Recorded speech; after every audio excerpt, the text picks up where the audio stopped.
नमस्कार दोस्तों, मेरा नाम है धीरेन और आप देख रहे हैं कॉमिक्स एनिमल।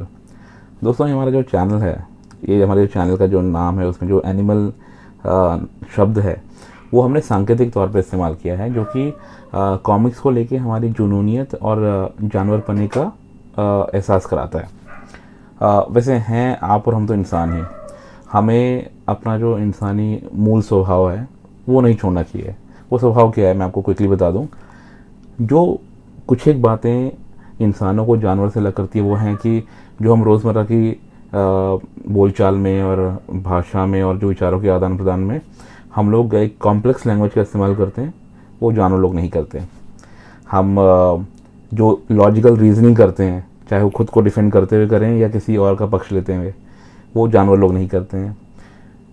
समस्या चाहे कितनी भी जटिल हो, कितनी भी पेचीदगियों से भरपूर हो, हम इंसान उसका समाधान निकाल ही लेते हैं। और चौथी और सबसे अहम बात वो ये है कि हम लोग आत्मविश्लेषण करना जानते हैं और करते हैं। आत्मविश्लेषण बोले तो इंट्रोस्पेक्शन।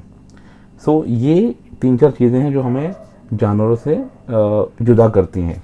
तो आइए इन्हीं विशेषताओं का, इन्हीं योग्यताओं का इस्तेमाल करते हुए हम आज के इस एपिसोड में कुछ बातें करेंगे। और फिर मैं चाहूँगा कि आप भी अपनी प्रतिक्रिया दें उस वीडियो ख़त्म होने के बाद।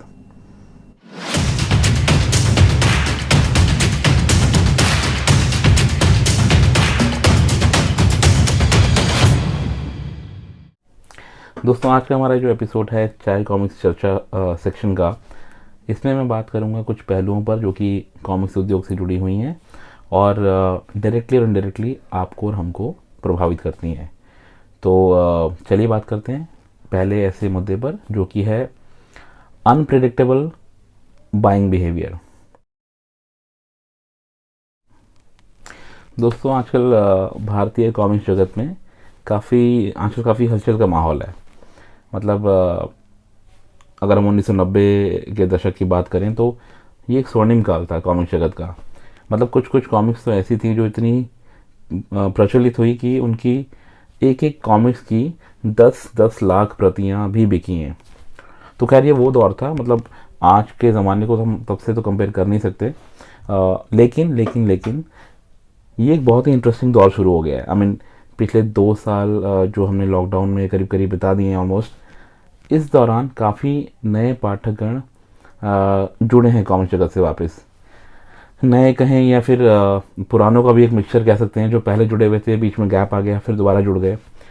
और जो कॉमिक्स ये जो उद्योग है उससे जुड़े हुए बाकी जो लोग हैं, पब्लिशर्स हैं, पुराने हैं, वो फिर से जीवंत हो गए हैं। जो नए हैं वो भी आ रहे हैं नई नई कॉमिक्स लेके, सेलर्स, रीसेलर्स। तो एक तरह से काफ़ी एक्साइटिंग माहौल बन गया है। तो देखिए अब हो क्या रहा है। पिछले साल से मतलब जब पब्लिशर्स ने मध्यम मध्यम गति से अपने कदम आगे बढ़ाने शुरू किए, उन्होंने पहले रीप्रिंट्स निकाले। काफ़ी पब्लिशर्स और सेलर्स के माइंड में डाउट रहा होगा, आई एम श्योर, कि पता नहीं कैसा रिसेप्शन रहेगा रीप्रिंट्स का। बट लोगों ने ख़रीदना शुरू किया तो उससे उनको थोड़ा बढ़ावा मिला। उसके बाद धीरे धीरे रीप्रिंट्स का एक दौर चल पड़ा। लोगों ने दबादब कॉमिक्स खरीदी, पूरा एंथुसियाज्म दिखाया, पूरे उत्साह के साथ उन्होंने आगे बढ़कर सभी पब्लिशर्स को सपोर्ट किया। फिर उनको थोड़ा उत्साह मिला तो उन्होंने नई कॉमिक्स लाना शुरू किया। वो भी उनको अच्छा रिसेप्शन मिला। भाई जब रीप्रिंट्स बिक रही हैं तो फिर नई कहानियाँ तो बिकेंगी। फिर उसके बाद हुआ क्या, कलेक्टर्स एडिशन आना शुरू हुए मार्केट में, और एक के बाद एक आते ही चले गए। और वो भी इसलिए क्योंकि पहले वाले सीरीज़ को काफ़ी अच्छा रिसेप्शन मिला था। तो हमारा एक मतलब ये सोच थी और ये मानना था कि जो कलेक्टर्स एडिशंस होते हैं ये एक ख़ास वर्ग को ही लुभाते हैं। जो कि मतलब कई लोग कलेक्टर्स होते हैं, बहुत हैबिचुअली स्पेशली क्यूरेटेड चीज़ों को संजो के रखते हैं। तो हमें लगता था भाई क्योंकि कलेक्टर्स एडिशन काफ़ी महंगी किताबें होती हैं और एक ख़ास वर्ग ही उन्हें पसंद करता है, तो ये ज़्यादा मात्रा में नहीं बिकती हैं। बट उसमें भी हम गलत साबित हुए। Back to back collectors edition market में आ रही हैं और धड़ल्ले से बिक रही हैं। तो ये जो कॉमिक्स से धड़ाधड़ बिक रही हैं, इसको हम लोग क्या कहें, ये जो नया दौर चल पड़ा है इसको हम क्या नाम दें, इसका क्या कारण हम ढूंढें।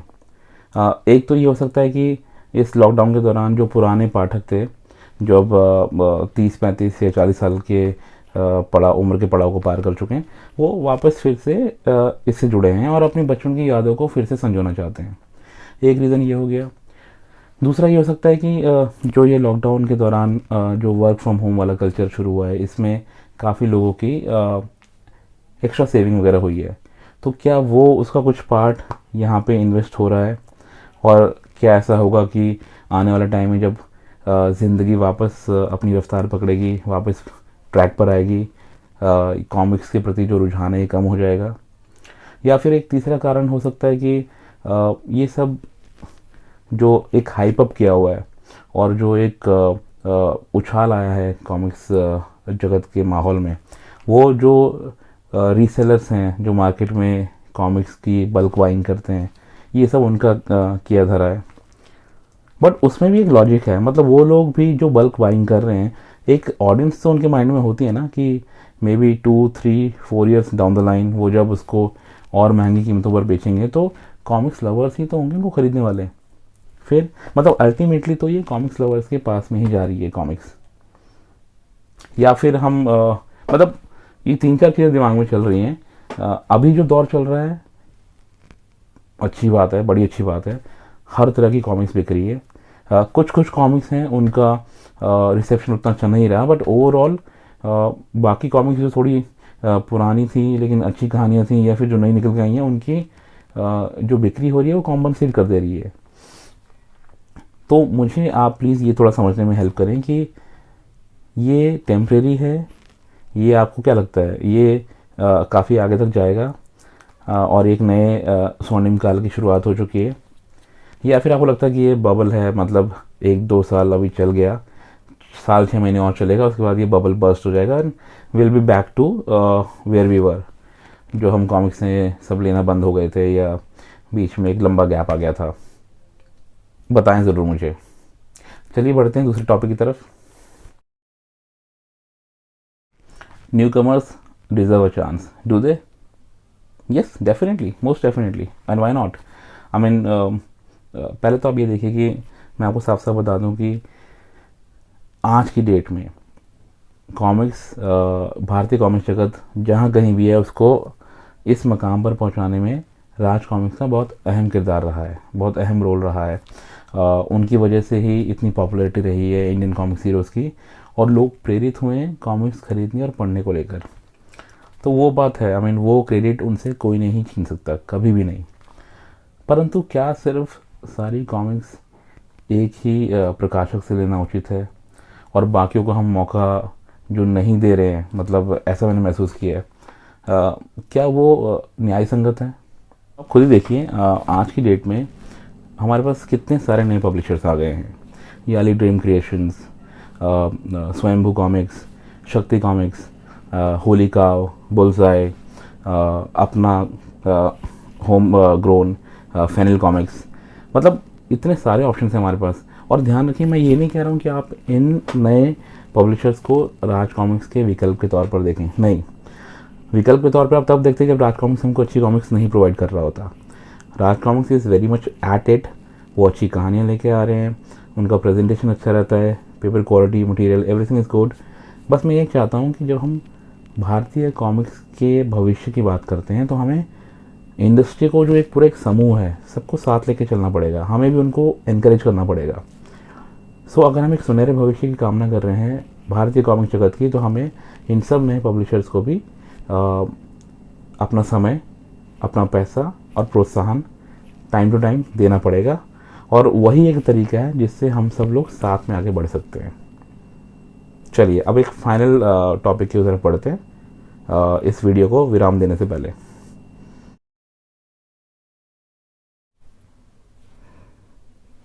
ये बड़ा इंटरेस्टिंग टॉपिक है, क्लासिक वर्सेस मॉडर्न एज। मतलब अगर आप आपका जो भी कॉमिक्स फ्रेंड्स वाला सर्कल है, आप अपने सर्कल में ही देख लेंगे, आपको ऐसे बहुत से लोग मिलेंगे जो कि जब बात आती है कि आज की कॉमिक्स, आज के दौर की कॉमिक्स बढ़िया है या पुराने ज़माने की, तो वो अड़ जाते हैं इस बात में कि अरे भैया आज की कॉमिक्स भी कॉमिक्स है। अव्वल दर्जे की बात यह है कि कहानियाँ होती नहीं हैं, बेतरतीब तरीके से ऊंची कीमतों पर बेची जाती हैं। अरे भाई, कॉमिक्स तो हमारे दौर में हुआ करती थी। 1990 के दशक की कॉमिक्स को ही ले लीजिए, क्या दौर था। मतलब ध्रुव की क्लासिक्स ले लीजिए आप, डोवा की कॉमिक्स ले लीजिए। वो एक सिंगल सिंगल कॉमिक्स में कितनी डिटेल्ड आउट कहानियाँ होती थी, कितनी रोचकता से भरी हुई कहानियाँ होती थी। मज़ा आ जाता था उनको पढ़ के, उनको हम लोग बार बार पढ़ते थे। और आज की कहानियाँ, ये कोई कहानियाँ है? कहानी तो मतलब नदारद है, और प्राइसेस देखो मतलब स्काई हाई। तो मतलब इन ऐसे लोगों से अगर आप कुछ विरोधाभासी स्वर में बात करेंगे तो इन लोगों को आलोप से भोकाल बनने में टाइम नहीं लगता है। तो मतलब this is one conversation that can go on and on. But मैं ये कहना चाह रहा हूँ कि ये जो कंपैरिजन होता है मतलब उस दौर के आर्ट और आर्टिस्ट का इस दौर के आर्ट और आर्टिस्ट से, मैं थोड़ा सा एक I just want to give some perspective, थोड़ा सा एक नज़रिया आप लोग को शायद मिल जाए। देखिए, आर्ट और आर्टिस्ट क्या होता है? आर्ट और आर्टिस्ट जिस भी दौर के होते हैं वो उस दौर के प्रतिबिंब होते हैं एक तरीके से। मतलब मान लो 90 के दशक में जो आर्ट आपने देखा वो उस दौर का रिफ्लेक्शन था। मतलब चलिए हम आपको एक पैरेलल ड्रॉ करने की कोशिश करता हूँ फिल्म्स के माध्यम से। अब देखिए 1950 और 60 का जो दौर था वो गोल्डन पीरियड था इंडियन फिल्म इंडस्ट्री के लिए, क्योंकि उस टाइम पे जो क्लासिक मूवीज़ आती थी एकदम slice of life kind of movies, मतलब जो रियलिटी से भरपूर होती थी। तो उसमें क्या होता था, जैसे 2 बीघा ज़मीन, मदर इंडिया, बिल्कुल मतलब रूट से जुड़ी हुई कहानियाँ होती थी उस टाइम पे। फिर धीरे धीरे दौर बदला, तो जो 70s का टाइम था वो एंग्री यंग मैन वाला था। एंग्री यंग मैन इसलिए क्योंकि उस दौर में समाज में सिस्टम को लेके बहुत नफ़रत थी, एक रिवोल्यूशन टाइप का था। बेरोज़गारी बहुत थी, तो सिस्टम से नाराज़ नज़र आता था उस टाइम का युवा आदमी, उनको नौकरियां नहीं मिलती थी। तो अमिताभ बच्चन के माध्यम से उनको एक वो पोर्ट्रेयल मिल गया। फिर 80 का दशक थोड़ा फूहड़पंती से भरा हुआ था। 90 के दशक में हमारे खान ब्रदर्स ने खान की जो तिकड़ी है उन्होंने धमाल मचाई। तो अलग अलग, मेरे कहने का मतलब है कि अलग अलग डेकेड में अलग अलग समाज की रिफ्लेक्शन हमें मूवीज़ के माध्यम से देखने को मिली। और सेम होता है, आई मीन आर्ट फॉर्म ही तो है, चाहे वो मूवीज़ है चाहे वो कॉमिक्स हो। सिमिलरली यहाँ भी जो 90 के दशक की कॉमिक्स थी बहुत बढ़िया थी, कहानियाँ बहुत ज़बरदस्त थी, लेकिन वहाँ पे उस टाइम का जो आर्ट था वो it was not up to the mark. But कहानियाँ अच्छी थी तो वो चल जाता था। और आप आज के दौर के देखिए कितना रिफाइंड आर्ट हो गया है, मतलब वर्ल्ड क्लास लेवल का मैं कहूँगा कि हमारा जो क्या आर्ट वर्क है वो होने लगा है। कहानी में थोड़ा बहुत मैं मान सकता हूँ कि ऊपर नीचे हो रहा है, बट देखिए आप कंपैरिजन होना चाहिए। आप कंपैरिजन वाला काम छोड़ ही दीजिए। आप इंडिपेंडेंट होके आज के दौर की कहानियों को सिर्फ आज के दौर के हिसाब से ही देखें, उनको अपने जहन में उतारिए, उनको आप इवैल्यूएट करिए बिना किसी कंपैरिजन के, और फिर किसी निष्कर्ष पर निकलिए, तो फिर बात है। मतलब ऐसे तो आप हमेशा उदास ही रहेंगे। और जो 1950 और 60 के दशक की जो फिल्में हैं वो कभी उनका रीमेक नहीं बन सकता, you will never be satisfied. 1990 के दशक की जो सुपरहिट कॉमिक्स थी उनको हम सोच भी नहीं सकते रीराइट करने की आज के ज़माने में, तो आप उनको रहने दें। They are best serve the way they were, ठीक है, उनको आप उधेड़-बुन करने की ज़रूरत नहीं है। आप आज की कॉमिक्स को इंडिपेंडेंट होके इवैल्यूएट करें, जज करें, तभी मज़ा है। तो दोस्तों ये थे कुछ विचार जो कुछ समय से मेरे दिमाग में कुलबुला रहे थे, तो मैंने आज आपसे साझा कर ही डाले। मेरी आपसे गुजारिश है कि इन विषयों पर आप जो भी सोच रखते हैं, जो भी आपके विचार हैं, वो मुझसे ज़रूर साझा करें कमेंट्स बॉक्स के माध्यम से, और हम इस कॉन्वर्सेशन को वहाँ पे हम आगे बढ़ा सकते हैं। तो आपके फीडबैक का इंतज़ार रहेगा। नमस्कार।